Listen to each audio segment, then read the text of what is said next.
Bonsoir, bienvenue à toi dans cette méditation. Ce conte qui va te permettre de t'endormir en douceur. Pour cela, tu n'as rien à faire,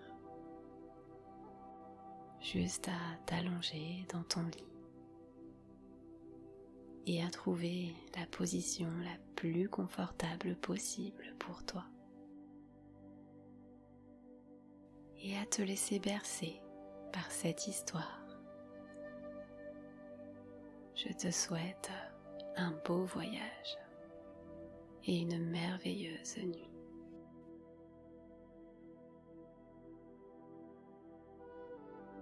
Cette histoire commence un matin de juillet. Un homme nommé Esteban se réveilla. C'était un jour ordinaire, comme les autres. La lumière du jour tentait de se frayer un passage à travers les épais rideaux. Les oiseaux chantaient. Et comme tous les matins, avant de se lever, Esteban s'étirait et bâillait. Il caressait son chat qui lui avait tenu compagnie toute la nuit pour lui dire bonjour. Son pelage était doux et son ronronnement apaisant. Puis, il s'asseyait, enfilait ses chaussons, ouvrait les rideaux. Il observa le soleil à l'horizon, teintant le ciel d'une douce lumière violette. Puis, il fila à la cuisine. Avant d'entreprendre quoi que ce soit, il buvait un grand verre d'eau. C'était comme un rituel pour lui. C'est comme si tous ces gestes quotidiens et routiniers étaient rassurants, sécurisants. Esteban aimait ses petites habitudes. Il aimait que tout soit bien ordonné et bien organisé. C'est vrai, parfois il s'ennuyait et ne trouvait pas vraiment de sens à sa vie. Mais c'était ça, son confort à lui. Il s'était fait une raison.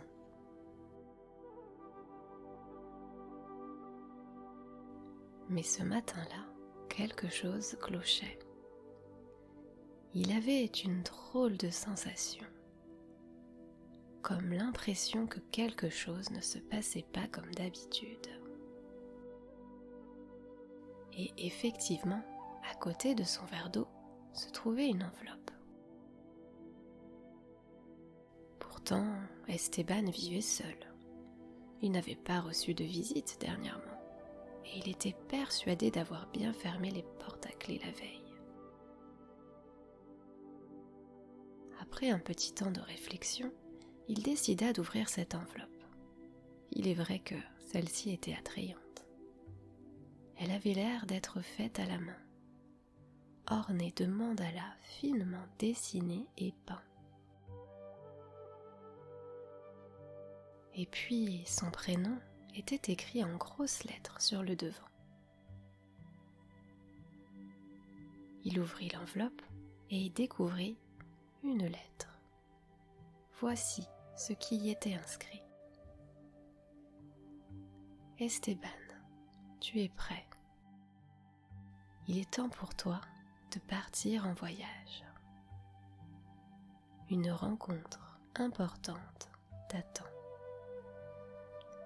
Tu dois suivre ta destinée. Esteban était sans voix. Il lisait et relisait ces quelques mots, à la recherche d'informations qui auraient pu lui échapper. Mais qui avait bien pu laisser cette lettre ? De quel voyage était-il question? Était-ce une erreur? Esteban n'avait pas vraiment l'âme d'un aventurier. Mais à ce moment-là, une pensée lui traversa l'esprit. Il se rappela d'un drôle de rêve qu'il avait fait enfant. Dans ce rêve, il se promenait dans une drôle de forêt. Il parlait aux animaux et marchait avec détermination, comme si, bien qu'il ne connaissait pas la destination, il savait où il allait. Il marchait vers un but. Et à chaque fois qu'il était perdu, il trouvait sur son chemin quelqu'un pour lui indiquer la bonne direction. À ce moment-là, c'est comme si le souvenir de ce rêve était venu apporter un message à Esteban. Il ressentait au fond de lui quelque chose de nouveau,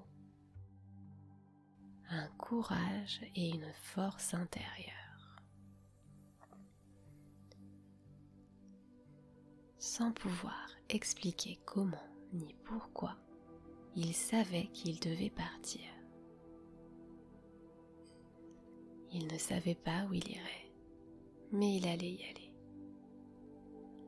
Un pas après l'autre, se disait-il. À cet instant, Esteban se sentait guidé. Il savait que chaque étape de son périple lui serait révélée au moment voulu. Alors, pour commencer, il partit dans sa chambre et prépara un sac à dos avec quelques vêtements et quelques affaires de toilette. Il retourna dans la cuisine et emporta avec lui de quoi boire et manger pour la journée.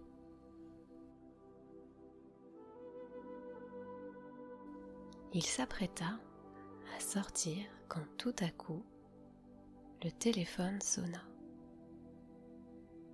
Il décrocha. C'était sa sœur au téléphone.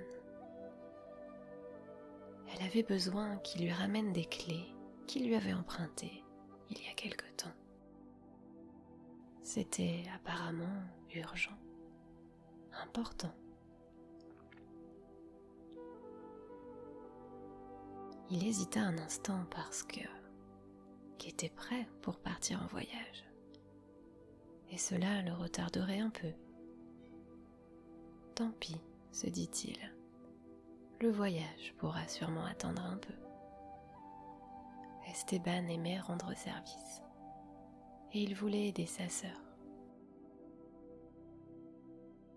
Il prit alors ses clés de voiture, ferma la porte de sa maison et emprunta le petit chemin qui le mena jusqu'à sa voiture. Il s'installa, attacha sa ceinture et mit le moteur en marche.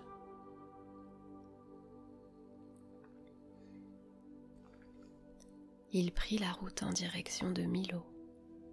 C'est là où sa sœur habitait.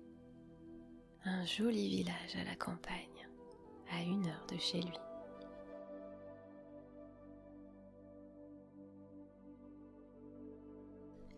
Il roulait, et alors qu'il empruntait la route de la source chaude, le chemin habituel qu'il prenait à chaque fois qu'il allait rendre visite à sa sœur, le moteur s'arrêta et la voiture commença à ralentir.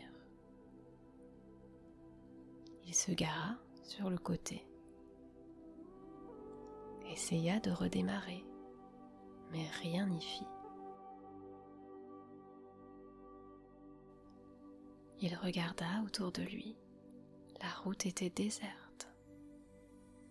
À sa gauche, quelque chose attira son attention. Une forêt avec des arbres gigantesques était là. Il se frotta les yeux, car il avait l'habitude de prendre cette route pour aller chez sa sœur.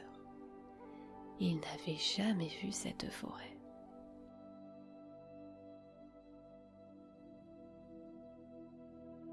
Un aigle volait au-dessus de sa voiture.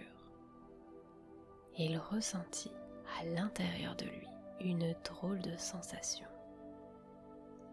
Comme si l'aigle qui volait au-dessus de lui essayait de communiquer avec lui. L'aigle commença à se diriger vers la forêt. Alors, Esteban le suivit. Il marchait vers cette majestueuse forêt. Plus il s'en approchait, plus il pouvait en ressentir l'odeur, fraîche et humide.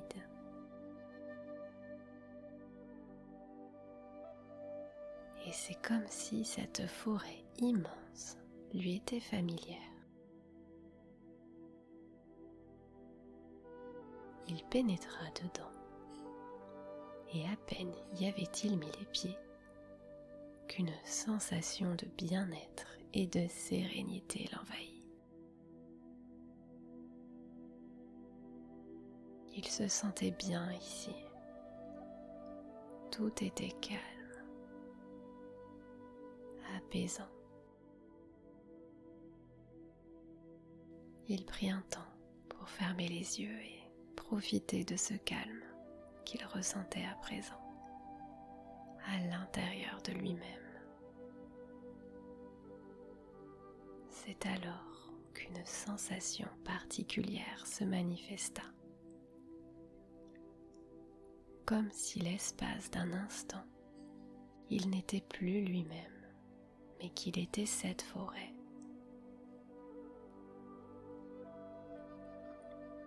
Il pouvait ressentir le calme profond et l'immobilité d'un arbre, la fluidité du vent partout à la fois, le chant de l'oiseau offert à la vie, la stabilité de la terre, la sève coulant avec générosité, abreuvant les végétaux de vie. Il ouvrit les yeux et revint à lui, nourri de ses impressions, avec la sensation que cette forêt et lui ne faisaient qu'un. Lui qui s'était toujours senti seul. C'était comme si, après cette expérience, il avait pris conscience qu'il ne faisait qu'un avec tout ce qui l'entourait.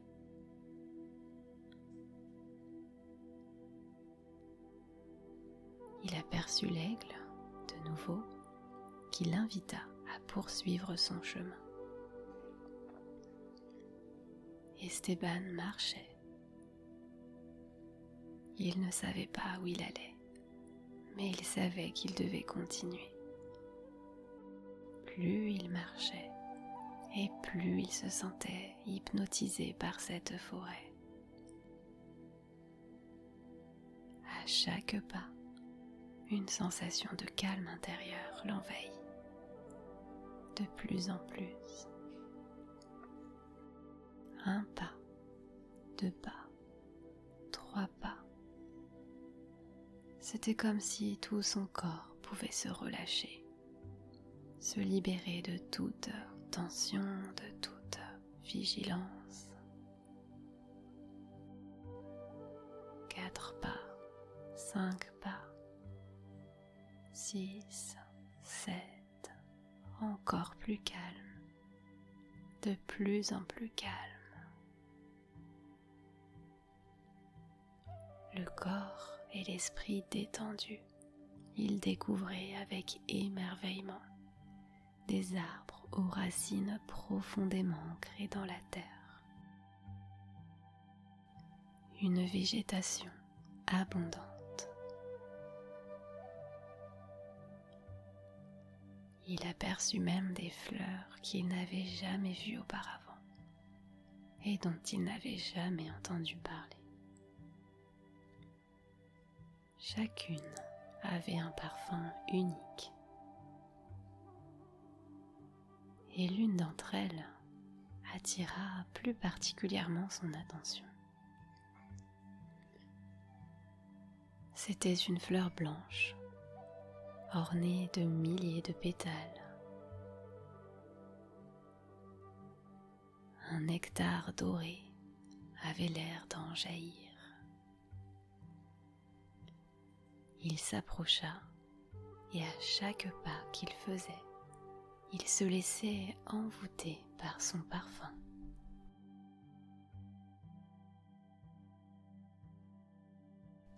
Il avait l'impression de connaître ce parfum. Il était enivrant, enrobant, sécurisant.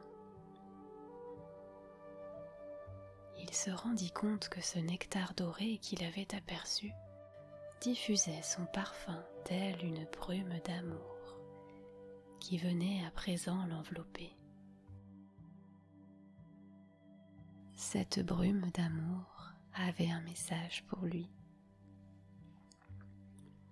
Elle lui chuchota alors: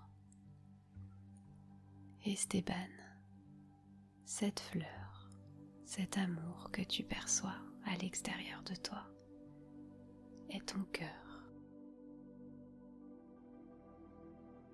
Cette fleur est en fait une projection de ce qui est à l'intérieur de toi. Regarde cette beauté, tout cet amour que tu portes en toi. Laisse-le s'imprimer dans ton esprit. Rappelle-t'en afin que chacun de tes actes puisse émaner de cet espace d'amour qui est en toi.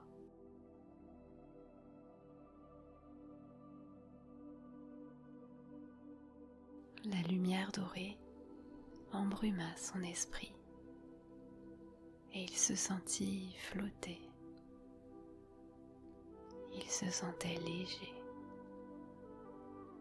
et se laissa porter au gré d'une douce brise qui berçait son corps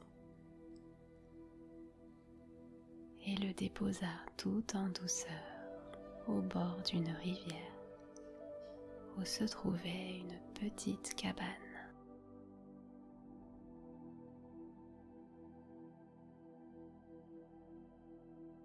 Les oiseaux chantaient et quelques rayons de soleil perçaient à travers les arbres. Curieux de poursuivre sa quête, Esteban se dirigea vers la cabane. Il se laissait guider dans ce voyage en toute confiance. La cabane était simple, construite avec du bois et de la paille. Un cœur doré était gravé sur la porte. Il frappa doucement. Il attendit quelques instants, mais personne n'ouvrit. Alors il frappa de nouveau 3 coups à la porte. Et cette fois-ci, quelqu'un lui ouvrit. C'était une femme aux longs cheveux gris tressés sur le côté. Elle portait une robe blanche et accueillit Esteban avec un sourire chaleureux.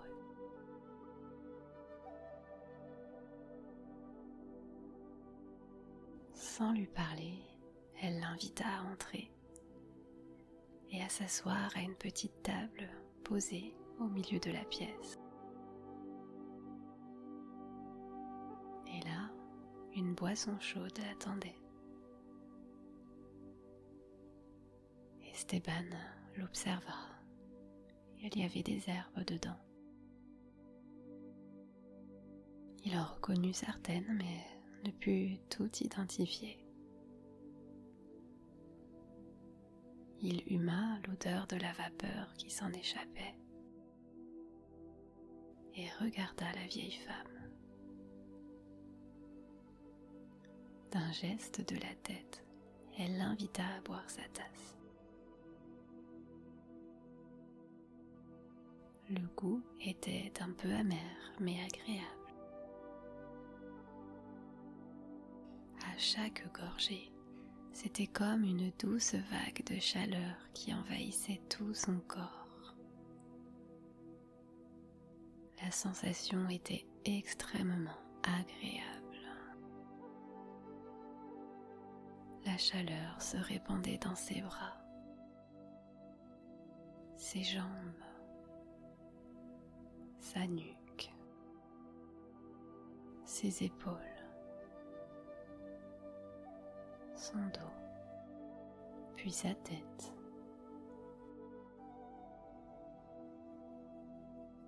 Une fois le breuvage terminé, elle lui montra un matelas posé au sol, afin qu'il s'allonge dessus. Il aperçut à côté des instruments, un espèce de hocher, un tambour, une drôle de flûte. Esteban avait l'impression d'être en compagnie d'une chamane.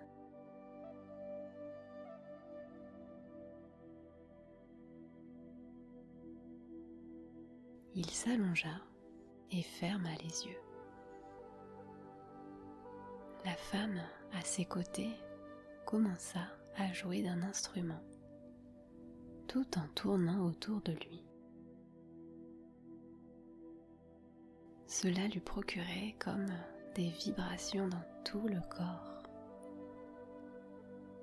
Il avait l'impression que toutes ses cellules réagissaient au contact de ce son. D'abord au niveau du côté gauche du corps, puis à droite, et de droite à gauche, les vibrations dansaient, alternant les sensations d'un côté, puis de l'autre, à droite de la jambe gauche et à gauche de la jambe droite. C'est tout le corps qui se détendait complètement au son de cette mélodie. Et puis, il finit même par ne plus savoir quelle partie de son corps était en train de ressentir. C'est comme si son esprit était devenu plus léger, que le poids de son corps ne limitait plus sa conscience. Sa tête se mit à tourner et il aperçut de nombreuses images défiler dans son esprit. Un peu comme dans un rêve. C'était parfois des couleurs, des formes qui venaient et repartaient. Parfois des sons, des odeurs, sans avoir le temps d'analyser ou de comprendre, tant cela était éphémère.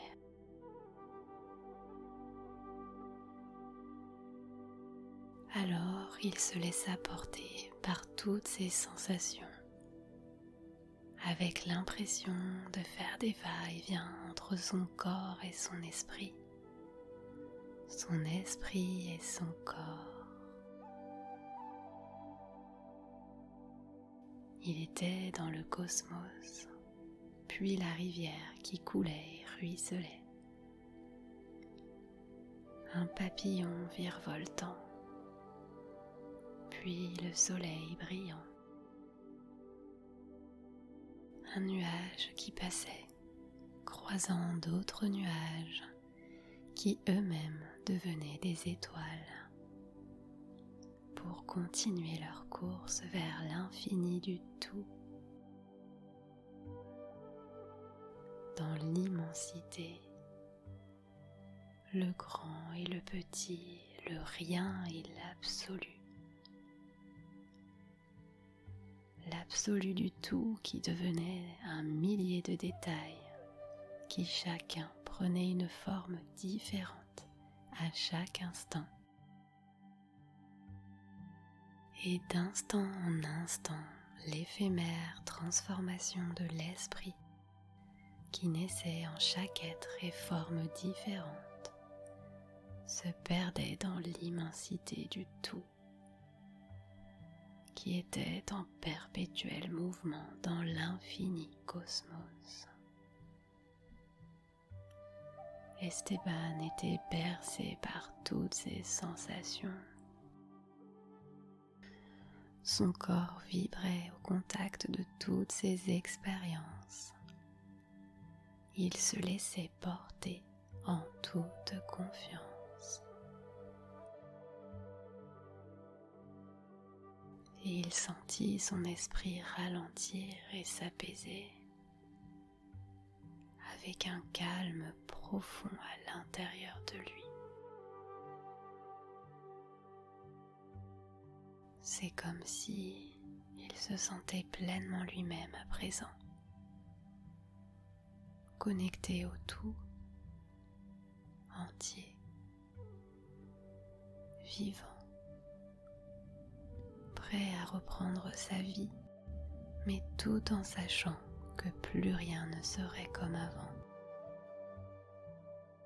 La façon dont il s'était senti relié à la vie avait ouvert en lui un espace rempli d'amour qu'il était prêt à s'offrir, mais aussi à offrir au monde qui l'entourait. Esteban était comme dans un rêve. Il se rendit d'ailleurs compte que cela était probablement le cas, puisqu'il était en ce moment même allongé dans son lit, sans chercher à comprendre. Il décida de prolonger ce rêve, même si toutes les images et sensations n'étaient plus,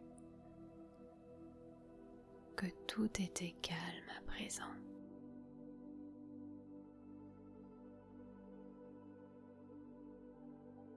Il se sentait bien dans son lit, enveloppé dans ses couvertures. Il savait qu'il pouvait se rendormir sereinement. Tout était là. Il savait qu'il pouvait s'endormir sereinement. Tout était là, déjà là, en lui. Il se rendit compte alors, avant de replonger dans un profond sommeil, qu'à travers ce voyage, il avait rencontré une merveilleuse personne, lui-même.